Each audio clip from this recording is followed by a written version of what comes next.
Welcome to Mukta series. ড্রামার শুরুতেই আমরা দাচাং রাজ্যের রাজা এবং মহারানীকে দেখি, যারা কিনা রাজ দরবারে এসেছে। এখানে সিন কাট হয়ে যায়। সিন চলে যায় 3 বছর আগে। একদিন রাতে সু পরিবারের বড় মেয়ে হু লেইউ রাজপ্রাসাদের ভেতরে হাঁটছিল।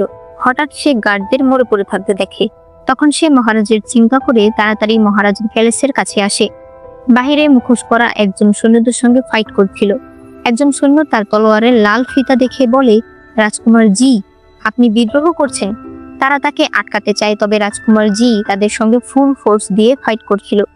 এদিকে মহারাজের প্যালেসের ভেতরে আমরা রানীকে দেখি। আমি তোমাদের বলে দিই, ইনি কিন্তু মহারাজ, মানে এই রাজ্যের মহারাজ মারা যাওয়ার পর মহারানীর শাসনই সবাই মানত। ফাইটের এক পর্যায়ে জিয়ের মুখোশ ভেঙে যায়।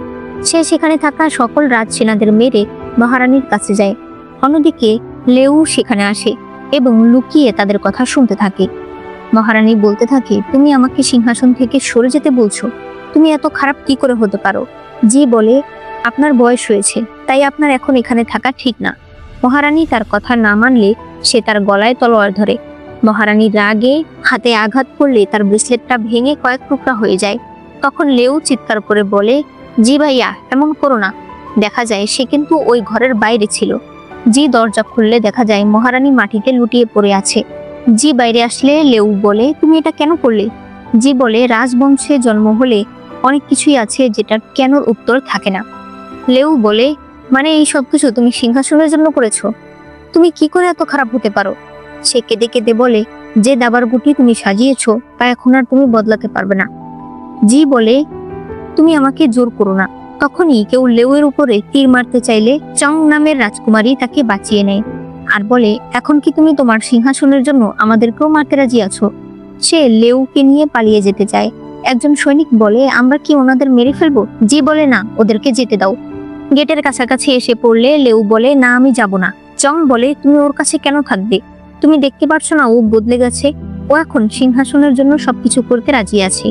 লেউ বলে, তারপরও আমি যাব না। আমি জানতে চাই ও কেন এমনটা করলো। সে চংকে পাঠিয়ে দেয়। এরপরে সে তাদের পুরনো কথা মনে করে, যখন তারা 3 জন প্রমিস করেছিল তারা এই রাজ্যের জন্য সবসময় একসাথে থাকবে। এরপরে দেখা যায় মহারানী মারা যাওয়ায় বর্তমান রাজা হয় জি। সে মন্ত্রীদের প্রমোশন দেয়। মিনিস্টার চিনকে প্রধান উপদেষ্টা, মিনিস্টার ঝেনকে বিচার মন্ত্রী এবং মিনিস্টার শিকে অর্থমন্ত্রী পদ দেওয়া হয়। মিনিস্টার চিনের বড় মেয়ে উনিংকে কনসর্ট হিসেবে বিয়ে করে জি। মার্কিউস ওয়েনকে মার্কিউসের পদ থেকে সরিয়ে জেনারেল বানানো হয়েছে এবং এখন তাকে উত্তরে পাঠিয়ে দেওয়া হচ্ছে। জিয়ের আরেক ভাই প্রিন্সকে এই শহর থেকে চলে যেতে বলা হয়েছে আর রাজকুমারী চং নিজের ইচ্ছায় প্রাসাদ ছেড়ে চলে যাচ্ছে। বর্তমান মহারাজ তার ছোটবেলার প্রিয়তমা লেউকে নিজের আরেকজন কনসর্ট হিসেবে বিয়ে করার প্রস্তাব জানিয়েছে। এখানে লেউ তলোয়ার প্র্যাকটিস করছিল এবং মহারাজের দেওয়া সকল উপহার সে কেটে টুকরো টুকরো করে ফেলে। তখনই মহারাজ মানে জি সেখানে আসে। লেউ তার কাছে একটা জেট দেখে সেটাকে ছিনিয়ে নেয়। এরপর বলে, আমাকে ক্ষমা করবেন, আপনার উপহার নেওয়ার মতো সাহস আমার নেই, তবে আমার জিনিস আমি আপনাকে দিতে চাই না। জি কল্পনা করে একদিন লেউ তাকে এই জেটটা উপহার দিয়েছিল। জি বলে, তোমার জিনিস? এখন এই রাজ্য আমার, এই রাজ্যের সব জিনিস আমার। লেউ তখন জেটটা ভেঙে ফেলে আর বলে, আগের মহারানী শিখিয়েছিল বাঁচলে জেডের মতো বাঁচতে, মাটি টুকরোর মতো নয়। জি বলে, তুমি আমার সামনে আগের মহারানীর কথা বলছো? তুমি কি সত্যি মনে করো যে আমি তোমাকে মারতে পারবো না? লেউ বলে, আমরা সু পরিবারের লোকেরা মৃত্যুকে ভয় পাই না। সে তখন বসে বলে, দয়া করে আপনি আমাকে মেরে ফেলার আদেশ দিন। জি বলে, মানে তুমি বলতে চাইছো প্রয়োজন পড়লে তুমি মরে যাবে, কিন্তু তুমি আমার রানী হবে না। আমি অলরেডি রাজ পরিবারের অ্যানসেট্রাল হলের সামনে বলে এসেছি আমি তোমাকে বিয়ে করব। এখন তোমার কাছে 2টো অপশন আছে, হয় তুমি আমাকে বিয়ে করো, নয়তো অ্যানসেট্রাল হলের সামনে গিয়ে হাঁটু গেড়ে বসে তাদের কাছে ক্ষমা চাও।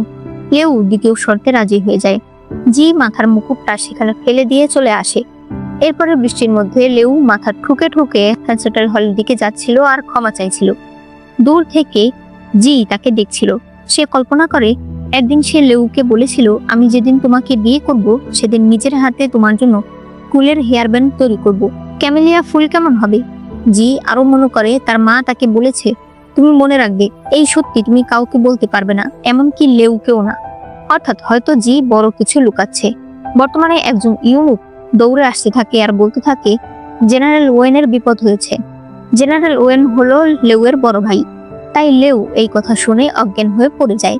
পরদিন সকালে লেউর জ্ঞান ফিরলে তার দাসী তাকে বলে জেনারেল ওয়েন সৈন্যদের নিয়ে যুদ্ধের ময়দানে যেতে অনেক দেরি করেছে, যার কারণে সেনাদের অনেক ক্ষতি হয়েছে।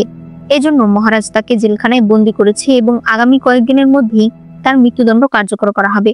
এটা শুনে লেউ বলে, না, আমাকে এখনই মহারাজের সঙ্গে দেখা করতে হবে। এরপর সে মহারাজের কাছে আসে এবং তাকে বলে, আমাদের সুপরিবার, আমার বড় ভাই এত বছর ধরে রাজ্যের সেবা করে আসছে, সে ইচ্ছে করে সেনাদের দেরি করাতে পারে না। আপনি দয়া করে এটা ইনভেস্টিগেশন করুন। জি বলে, রাজ্যের কাজে তুমি কেন মাথা ঘামাচ্ছ?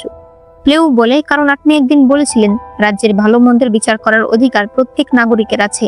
জি তার বলা কথাটাই মনে করে। লেউ বলে, মহারাজ, আমি আপনাকে অনুরোধ করছি, দয়া করে এই কেসটা ইনভেস্টিগেশন করুন। আমাকে এই কেসটা ইনভেস্টিগেশন করতে দিন। যে বলে, তোমার কি অধিকার আছে আমার কাছে অনুরোধ করার?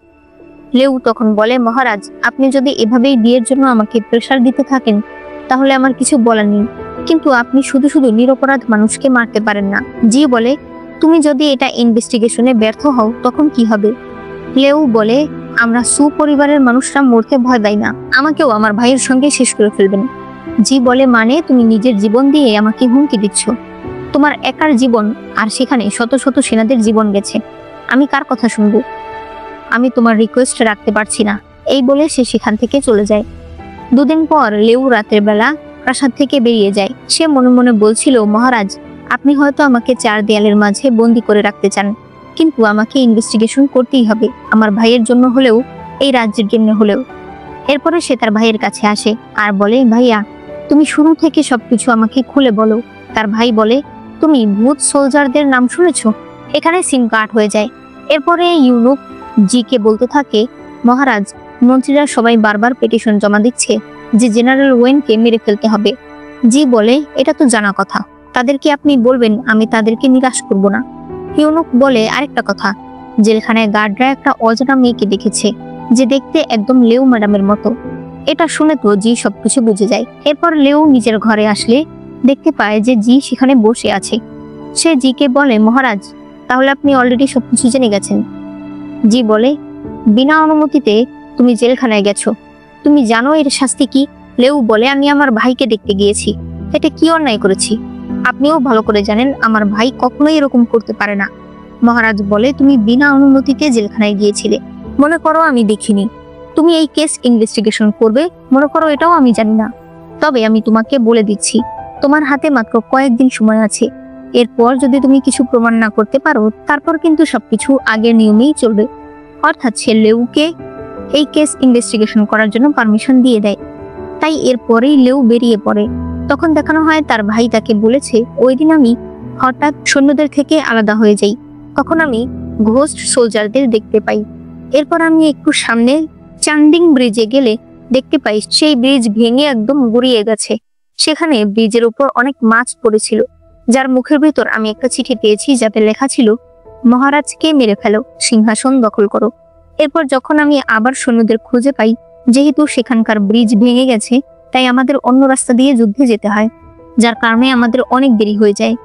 লেউ বলে, মানে যারা এই ষড়যন্ত্রটা সাজিয়েছে তারা শুধুমাত্র আমাদের সুপরিবারকে ধ্বংস করতে চায় না, এর মধ্যে মহারাজকেও ফাঁসাতে চায়। এদিকে মন্ত্রীরা সবাই মহারাজকে বলছিল, এই জেনারেল ওয়েন ইচ্ছে করে যুদ্ধে দেরি করে গেছে, যার কারণে আমাদের এত এত সেনারা মারা গেছে।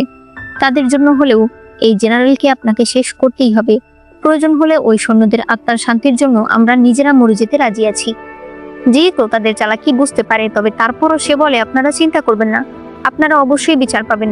কেসটা আমাকে একটু ভালোভাবে বুঝতে দিন।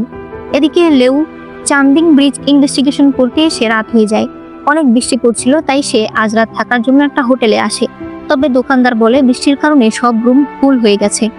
তাকে অনেকগুলো টাকা দিলে সেই দোকানদার তাকে আলাদা রুম দিতে রাজি হয়। কিন্তু তখন সেখানকার লোকেরা বলতে থাকে, টাকায় যদি ব্যাপার হয় তাহলে আমরা আপনাকে আরো দিচ্ছি, এই মেয়ের ঘরে আমরাও থাকতে চাই। তখনই জি এসে সেই লোকের গলায় তলোয়ার ধরে। এরপর তারা দুজন উপরে যেতে থাকলে লেউ বলে, মহারাজ আপনি এখানে? জি বলে, আমি হাঁটতে হাঁটতে চলে এসেছি। লেউ তাকে বিশ্রাম করতে বলে চলে যেতে থাকলে সে জিজ্ঞেস করে, কোথায় যাচ্ছ?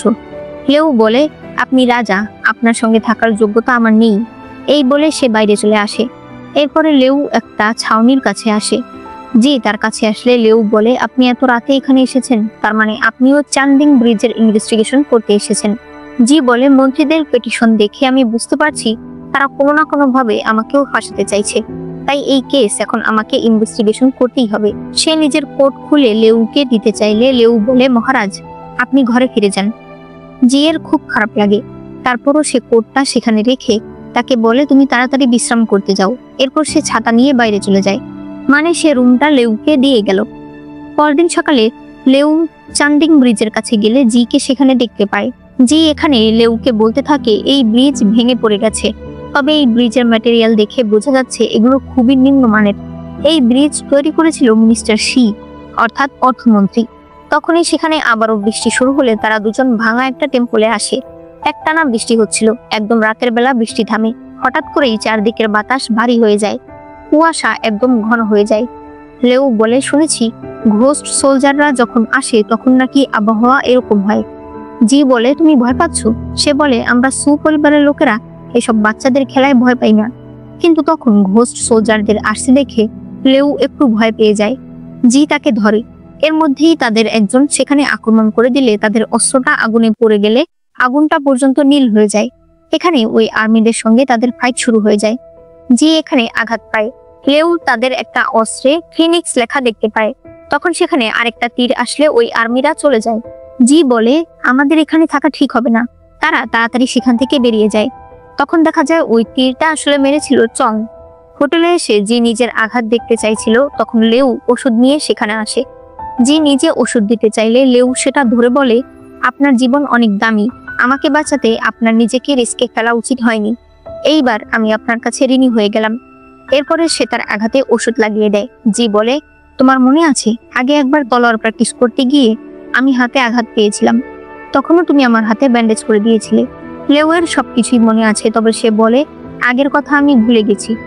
জি নিজের পোশাক পরতে চাইছিল, তবে তার অনেক কষ্ট হচ্ছিল, এজন্য লেউ তাকে সেটা ভালো মতো পরিয়ে দেয়। এরপর লেউ বলতে থাকে, ওই সোলজারদের অস্ত্রতে আমি ফিনিক্স লেখা দেখেছি, আর তারা ঘোস্ট সোলজার, অথচ তারা তীর দেখে ভয় পায়। এটা তো আমি মানতে পারছি না। তখনই নিচে হোটেলের মালিক তাদেরকে খাবার খাওয়ার জন্য ডাকলে তারা খাবার খেতে যায়। জি বলে, আপনি কি ঘোস্ট সোলজারদের নাম শুনেছেন? সেই লোক বলে, আপনাদের সঙ্গে তাদের দেখা হয়েছে? আপনাদের সঙ্গে তাদের দেখা হয়েছে, তারপরও আপনারা বেঁচে ফিরেছেন? কয়েক বছর আগে আমি এই ব্যাপারে শুনেছিলাম, তবে আমি কখনো দেখিনি। লেউ বলতে থাকে, আমি এখানে থাকবো আর ওই ফিনিক্স লেখাটার ব্যাপারে আরো খোঁজ করব। জি বলে, আমি প্রাসাদে ফিরে গিয়ে আরো কয়েকদিন সময় বের করার চেষ্টা করব। আমি তোমার কাছে থাকবো না, তাই তুমি একটু সাবধানে থেকো। লেউ তখন তাকে ধন্যবাদ জানায়। এদিকে মিনিস্টার ঝ্যান প্রধান উপদেষ্টাকে বলে, অর্থমন্ত্রীর কেসটা কি এবার ধরা পড়ে যাবে নাকি? শুনেছি লেউ নাকি এটার ইনভেস্টিগেশন করছে। উপদেষ্টা বলে, যেভাবেই হোক জেনারেলকে আমাদের কোনোভাবেই হাতছাড়া করা যাবে না, কারণ তার মিলিটারি পাওয়ার অনেক বেশি, আর তার বোন হলো লেউ। মহারাজ কোনো না কোনো দিন লেউকে বিয়ে করবে, আর এরপর তার হাতে অনেক মিলিটারি পাওয়ার চলে আসবে, তাই এটা আমাদের হতে দেওয়া যাবে না। পরদিন সকল মন্ত্রীরা মহারাজকে নানাভাবে প্রেসার দিতে থাকে যেন সে খুব তাড়াতাড়ি জেনারেল ওয়েনের কেসটাকে সম্পন্ন করে।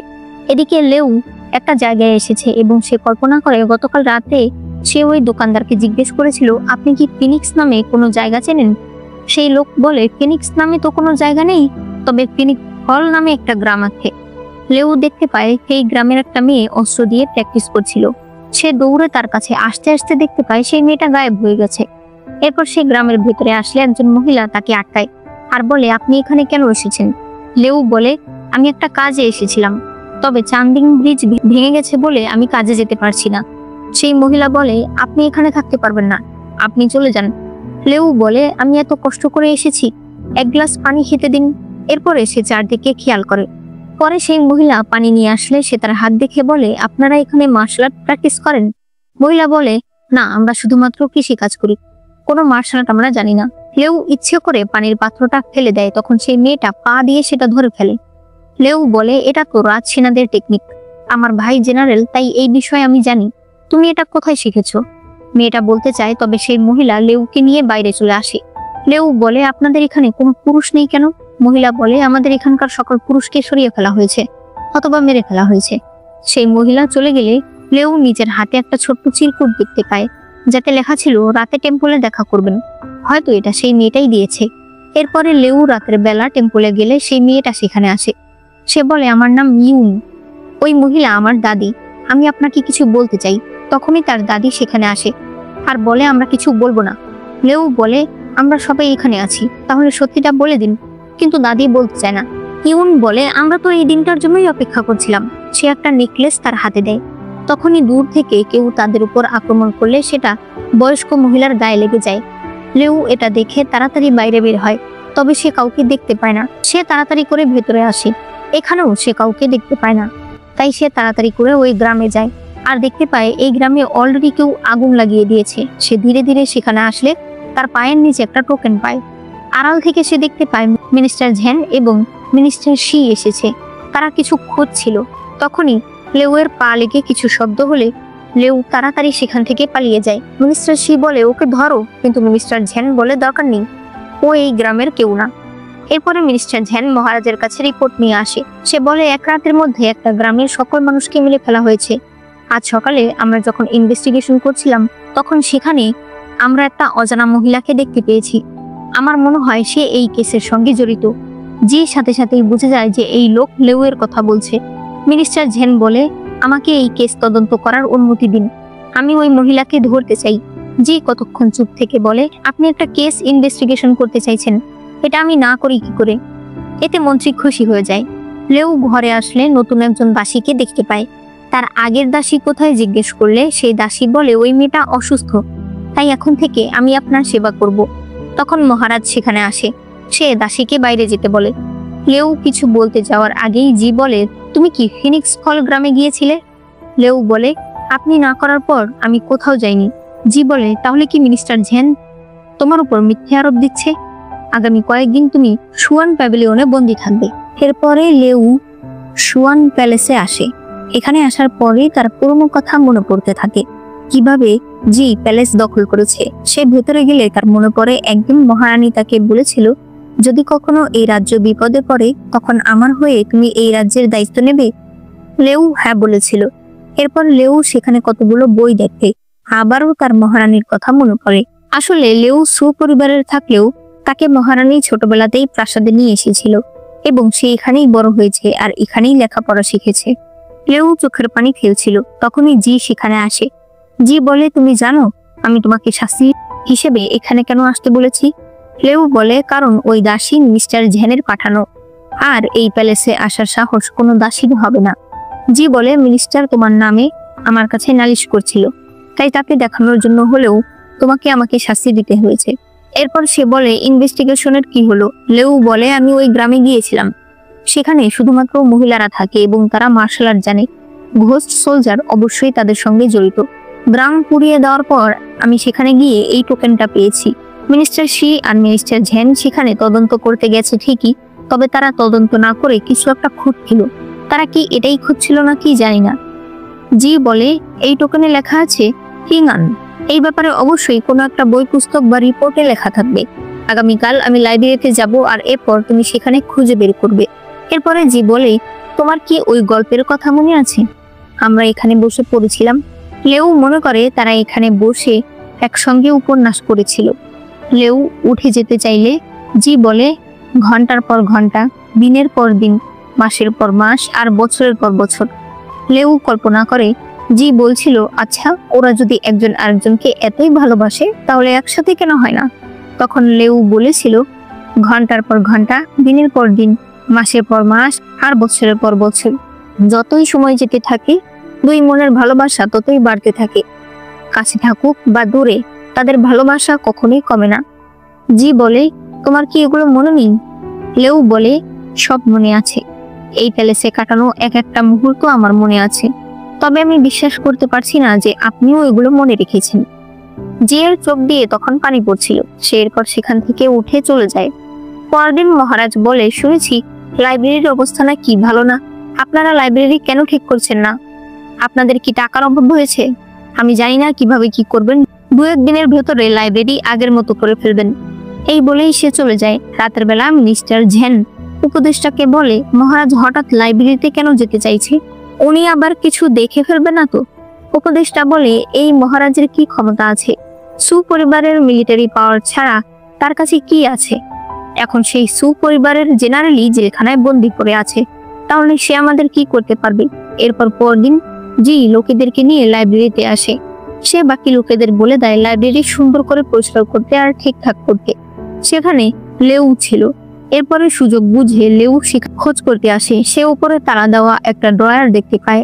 সেটা খুললে সে পিঙ্গান আর্মিদের সম্পর্কে একটা রিপোর্ট পায়। তবে তখন একজন মন্ত্রী সেখানে আসতে থাকলে পেছন থেকে জি এসে বলে, আপনি এখানে কি করছেন? এখানে ওরা কাজ করুক, আপনি আমার সাথে চলুন। সে সেই মন্ত্রীকে সাথে নিয়ে চলে যায়। লেউ যে রিপোর্টটা পেয়েছে সেটা স্পষ্ট সে পড়তে পারে না, কারণ সেটাতে অলরেডি ছত্রাক ধরে লেখাগুলো নষ্ট হয়ে গেছে। এরপর রাতের বেলা লেউ বলতে থাকে, রিপোর্ট স্পষ্ট না, তবে আমি যতটুকু বুঝতে পেরেছি পিঙ্গান আর্মি নামে একদল সেনাবাহিনী ছিল যারা সবাই মেয়ে ছিল। তাদের সবকিছু ঠিকঠাকই চলছিল, তবে হঠাৎ তারা একদম উধাও হয়ে গেছে। জি বলে, আচ্ছা তুমি এত টেনশন নিও না, ধীরে ধীরে এই বিষয় তদন্ত করো। তখন প্রচন্ড ঠান্ডা বাতাস বইতে থাকে। জি তার উপরের জামাটা খুলে লেউকে পরিয়ে দেয়। লেউ বলে, আমি এখন একজন গার্ডের পোশাক পরেছি, কেউ দেখে ফেললে আপনাকে খারাপ ভাববে। সে উল্টো জামাটা তাকেই পরিয়ে দেয় আর বলে, মার্শাল আর্ট প্র্যাকটিস করতে গিয়ে আপনি কাঁধে ব্যথা পেয়েছিলেন, সেটা এখনো ভালো হয়নি, তাই ঠান্ডায় আপনাকে একটু বেশি সাবধানে থাকতে হবে। এরপরে সে চলে যায়। জিয়ের এটা দেখে ভালো লাগে যে লেউ এখনো তার জন্য চিন্তা করে। এরপর লেউ তার ভাইকে সেই রিপোর্টটা দেখায়। তার ভাই বলে, এই বিষয়ে হয়তো জুমা নদীর ক্যাম্পে কেউ জানতে পারে। লেউ বলে, তাহলে আমি সেখানে যাব। তার ভাই বলে, তুমি একটু সাবধানে থেকো, কারণ ওরা আমাদের পরিবারকে টার্গেট করছে, তাই তোমাকে ছাড়বে না।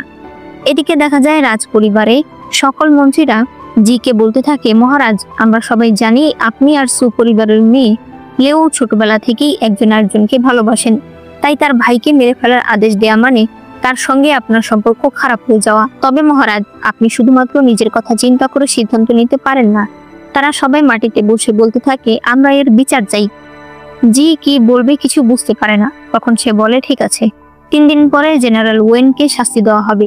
রাজ দরবারের বাইরে লেউ দাঁড়িয়েছিল। তখন জিয়ের কনসোর্ট উনিং সেখানে আসে।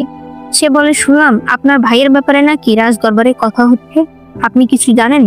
লেউ বলে, আপনি চিন্তা করবেন না, আমার ভাই কোনো অন্যায় করেনি, তাই অবশ্যই তার শাস্তি হবে না। তখনই জি সেখানে আসলে তারা কথা বলার আগেই জি বলে, তোমরা দুজন এখান থেকে চলে যাও। উনিং বলে, মহারাজের মন খারাপ, মনে হচ্ছে জেনারেলের কেস ভালো চলছে না। এরপরে জিয়ের কাছে ইউনুক এসে বলে, আমরা ওই গ্রামের একটা মেয়ে উনিংকে পেয়েছি, তবে সে এখন অনেক আহত।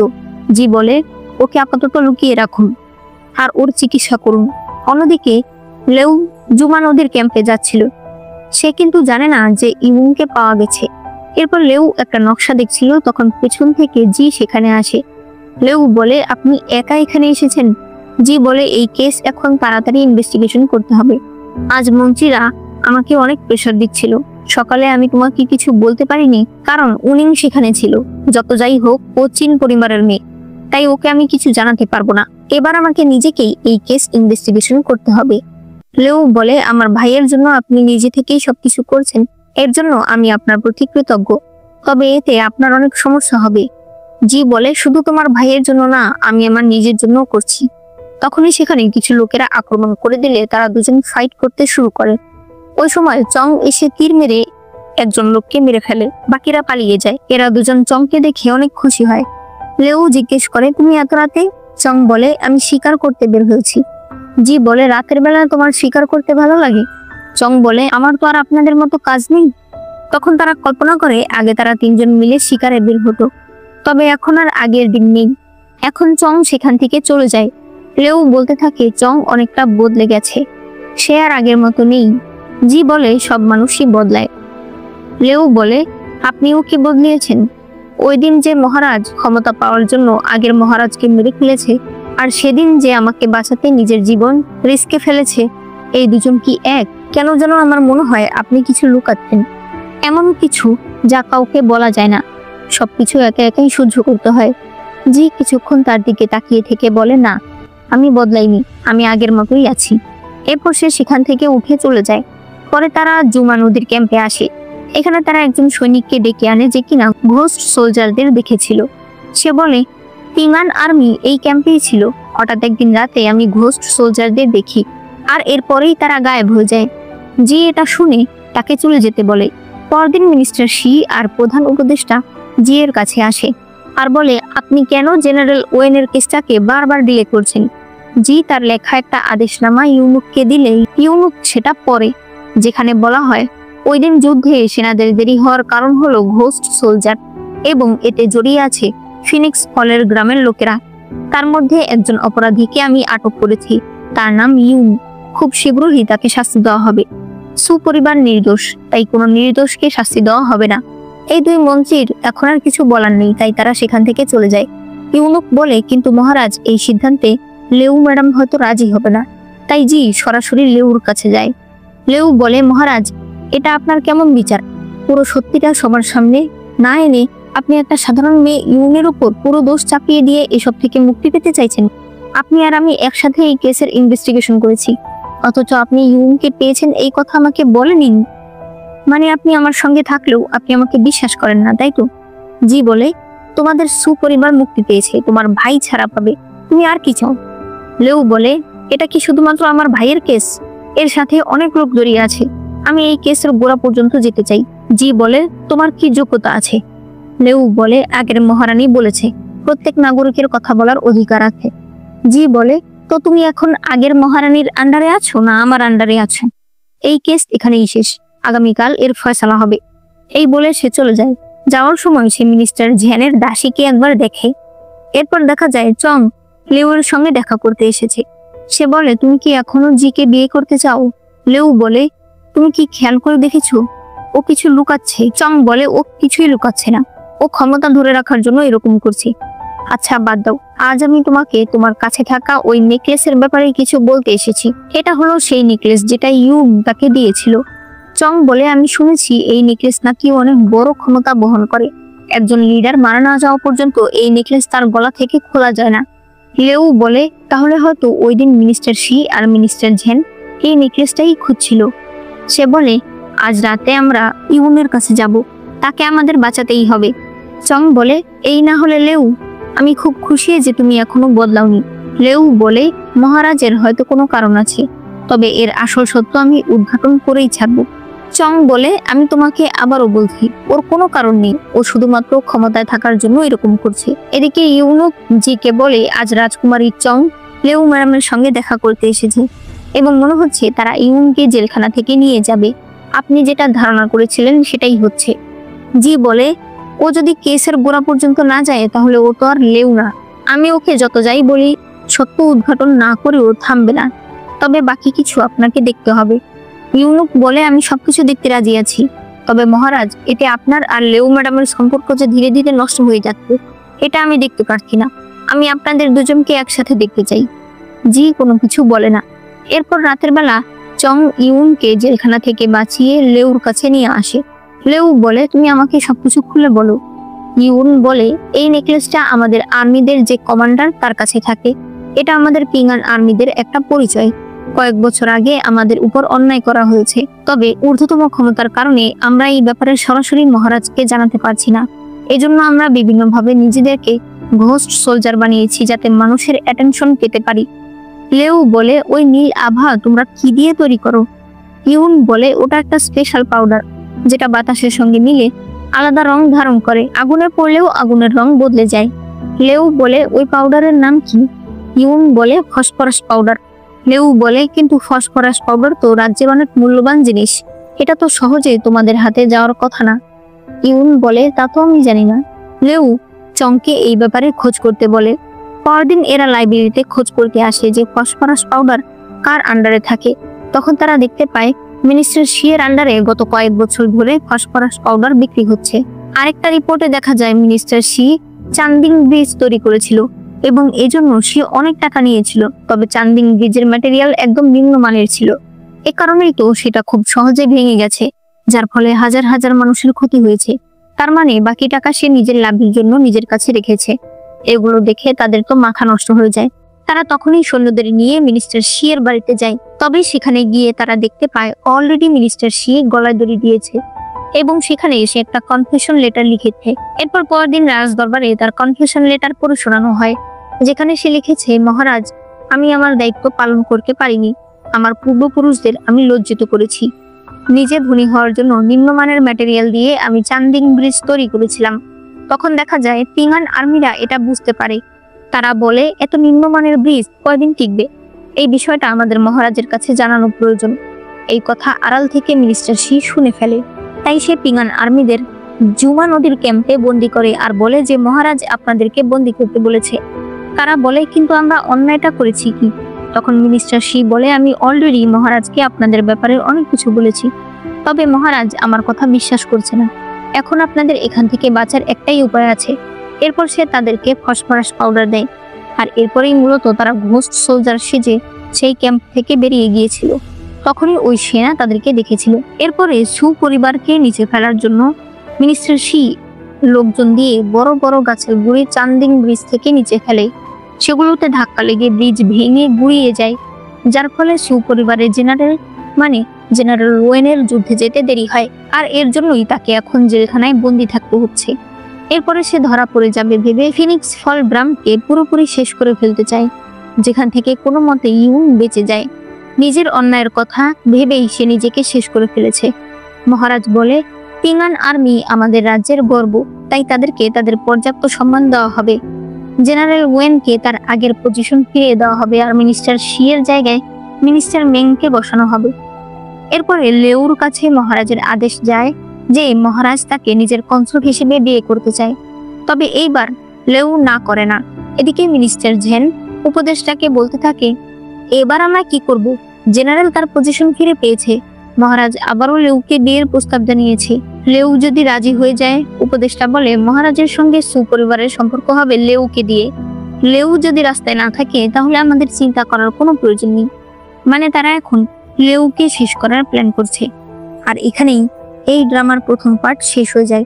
পরবর্তী পার্টে স্টোরি আরো ইন্টারেস্টিং আর জমজমাট হয়ে যাবে। তো ভিডিওটি ভালো লাগলে অবশ্যই একটা লাইক করে দিও। ড্রামাটা আমি কন্টিনিউ করবো কিনা সেটা আমাকে জানিয়ে দিও। আর চ্যানেলে নতুন হলে চ্যানেলটাকে সাবস্ক্রাইব করে দিও।